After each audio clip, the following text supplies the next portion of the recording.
Other interesting political news, you had the White House, the Secret Service saying, we give up. We don't know who brought the cocaine here.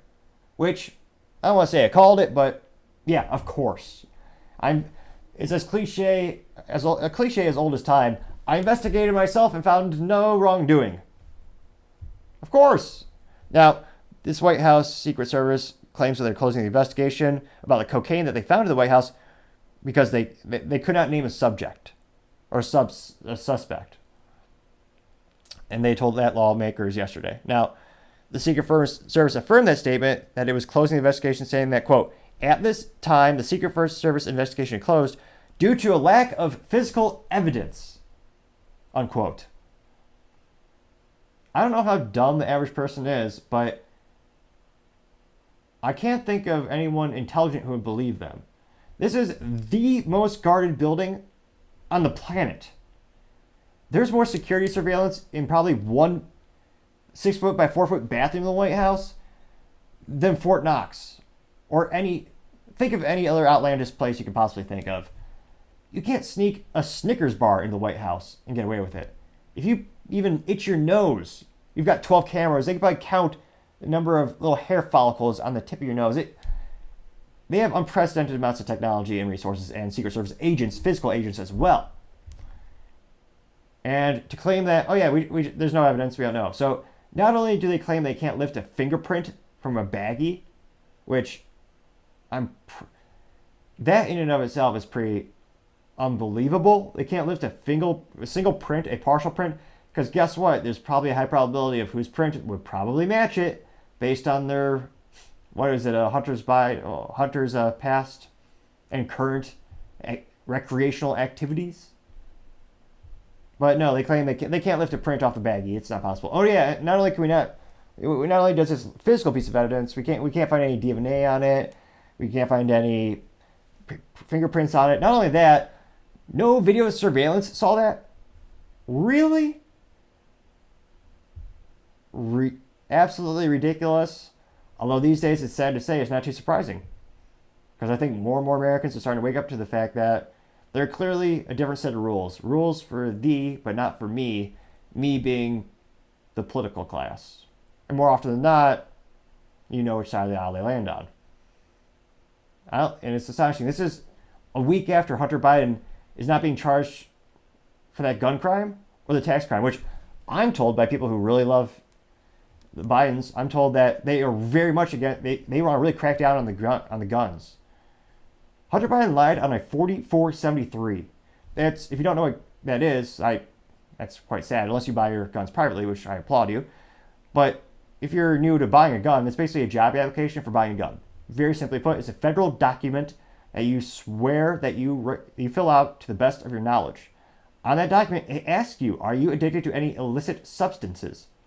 Hunter Biden said he was not. And yes, he was dumb enough to write a biography. And in the biography, he admitted, oh yeah, at this date, I was under the influence of this illegal drug. Now, the ATF actually increased, and the government, they increased the penalty for lying on a 4473. If you do it, or if I were to do it, you get 15 years in jail. And of course, you lose your rights. You're a felon. 15 years. Instead, Hunter got deferment, which is a BS term for fancy probation. And if he does nothing wrong between now and then, which statistically speaking, he will certainly not meet that parameter. But if they don't charge him, more accurately, if they don't charge him for anything between now and the rest of his little ridiculous, undeserved, it boggles the mind how corrupt the system is with some of these issues. So if he doesn't get caught for anything while he's on this deferment plan, the actual charge is expunged from his record. Not only that, he got away with tax fraud. Now, somehow, he is a multi-millionaire. A crackhead millionaire. And he failed to report about a little bit over $1 million to the IRS. Now, given the U.S. federal tax code, that means he's making a little bit over $2 million a year if he owes about $1 million. Where is he getting his money? Now, if you and I, if we underpay the IRS by a dollar or a penny, not only do they penalize you, they actually charge you for the interest rate on those amounts. Granted, if you overpay your taxes, they do not give you interest rate for the money that they got to keep. Granted, if you overpay on your taxes, you don't get thrown in jail because obviously, average people, if they underpay their taxes, they'll go to jail. They'll get prosecuted. And during the hearings at Capitol Hill recently, someone appropriately did ask the question, "Hey, what's the average penalty for this?" And they said, "Oh yeah, they get at least a couple years in jail. This amount of fines." They go, "Oh yeah, why Hunter get anything?" Crickets. Actually, no, the opposite. Crickets. Actually, the opponents actually wanted to silence that speaker, perhaps because he's calling out the BS. But you shouldn't be too surprised that they just gave up on this investigation. And in terms of political news, it's a little disappointing, although not too surprising. But hopefully more Americans will start to realize the delta or the difference between how people are treated. Hopefully people vote appropriately. And hopefully somehow things get better. Time shall tell. Thank you everyone for taking the time to tune in. We're trying to get to 3,000 subscribers in July, so I greatly appreciate if you click that subscribe button.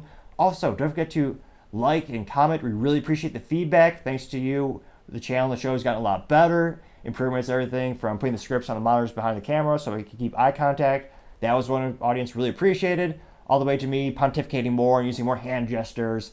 All the feedback is really appreciated, and together we're making the show even better. We're making it better every single day. Also, don't forget to tell your family, tell your friends, tell your coworkers, heck, tell your enemies, tell anyone and everyone. Just stay safe and fight the good fight.